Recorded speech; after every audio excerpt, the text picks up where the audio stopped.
అందరికీ నమస్తే. ముందుగా బలభీమ న్యూస్ ప్రేక్షకులందరికీ స్వాగతం, సుస్వాగతం.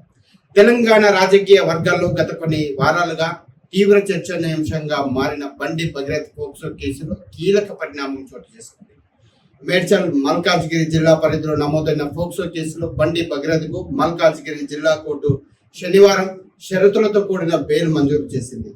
ఇరుపక్షాల న్యాయవాదుల సుదీర్ఘ వాదనలో కేసుకు సంబంధించిన పత్రాలు, దర్యాప్తు పురోగతిని పరిశీలించిన అనంతరం న్యాయస్థానం ఈ నిర్ణయం తీసుకుంది.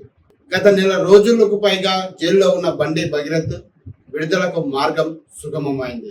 బండి భగీరథ్ పై నమోదైన ఈ కేసు మే నెల ప్రారంభంలోకి వెలుగులోకి వచ్చింది. హైదరాబాద్ లోని పేట్ బషీరాబాద్ పోలీస్ స్టేషన్ లో 17 ఏళ్ల మైనర్ బాలిక తల్లి ఇచ్చిన ఫిర్యాదు ఆధారంగా పోలీసులు కేసు నమోదు చేశారు. ఫిర్యాదులో పేర్కొన్న వివరాల ప్రకారం గత 6 నెలలుగా భగీరథ్ తమ కుమార్తెను పెళ్లి చేసుకుంటారని నమ్మించి మానసికంగా వేధించాడని ఆరోపించారు. అంతేకాకుండా మొయినాబాద్ ప్రాంతంలోని ఓ ఫామ్ హౌస్ లో బాలికకు బలవంతంగా మద్యం తాగించి అసభ్యకరంగా ప్రవర్తించాడని ఫిర్యాదులో పేర్కొన్నారు. ఈ ఆరోపణల ఆధారంగా పోలీసులు బండి భగీరథ్ పై పోక్సో చట్టంలోని సంబంధిత సెక్షన్ల కింద కేసు నమోదు చేసి దర్యాప్తు ప్రారంభించారు. కేసు నమోదు కావడంతో రాష్ట్ర వ్యాప్తంగా రాజకీయ సామాజిక వర్గాల్లో తీవ్ర చర్చ మొదలైంది. అయితే ఈ కేసును నమోదుకి కొన్ని గంటల ముందే బండి భగీరథ్ కూడా కరీంనగర్ 2 టౌన్ పోలీస్ స్టేషన్ లో సదరు బాలిక కుటుంబంపై ఫిర్యాదు చేసిన విషయం అప్పట్లో సంచలనంగా మారింది. తనపై తప్పుడు ఆరోపణలు చేస్తూ 6 కోట్ల డబ్బు డిమాండ్ చేస్తున్నారని, డబ్బులు ఇవ్వకపోతే పోక్సో కేసు పెడతామని బెదిరిస్తున్నారని భగీరథ్ ఆరోపించారు. తాము మొదట్లో స్నేహపూర్వకంగా సంబంధాలు కొనసాగించామని, అనంతరం తమపై పెళ్లి ఒత్తిడి తీసుకువచ్చారని, తాను అంగీకరించకపోవడంతో డబ్బుల కోసం బ్లాక్మెయిల్ చేయడం ప్రారంభించారని తన ఫిర్యాదులో పేర్కొన్నారు. ఈ మేరకు పోలీసులు బాలిక కుటుంబంపై కూడా ఎక్స్ టార్చర్ ఆరోపణల కింద కేసు నమోదు చేసి విచారణ చేపట్టారు.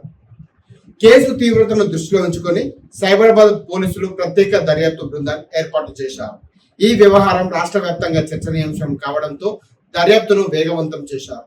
మరోవైపు అరెస్టును తప్పించుకునేందుకు బండి భగీరథ్ తెలంగాణ హైకోర్టును ఆశ్రయించి ముందస్తు బెయిల్ కోసం దాఖలు చేశారు. అయితే కేసు స్వభావం, ఆరోపణల తీవ్రతను పరిశీలించిన హైకోర్టు ముందస్తు బెయిల్ మంజూరు చేయడానికి నిరాకరించింది. దీంతో పోలీసులు భగీరథ్ కోసం గాలింపు చర్యలను ముమ్మరం చేశారు. లుకౌట్ నోటీసులు జారీ చేసి హైదరాబాద్, కరీంనగర్ సహా పలు ప్రాంతాల్లో ప్రత్యేక బృందాలతో విస్తృతంగా గాలించారు. పోలీసుల గాలింపు చర్యల అనంతరం మే 16న బండి భగీరథ్ ను నార్సింగి సమీపంలోని TGPA జంక్షన్ వద్ద అదుపులోకి తీసుకున్నారు. అనంతరం ఆయనను కోర్టులో హాజరుపరచగా న్యాయస్థానం జ్యుడిషియల్ రిమాండ్ విధించింది. దీంతో భగీరథ్ ను చెర్లపల్లి కేంద్ర కారాగారానికి తరలించారు. జైలులో ఉన్న సమయంలో కూడా ఈ కేసుపై రాజకీయ వర్గాల్లో తీవ్ర చర్చ కొనసాగింది. భగీరథ్ అనుచరులు ఆయనపై తప్పుడు కేసు నమోదు చేశారని వాదించగా, మరోవైపు ఫిర్యాదుదారుల తరపున న్యాయం జరగాలని పలువురు డిమాండ్ చేశారు.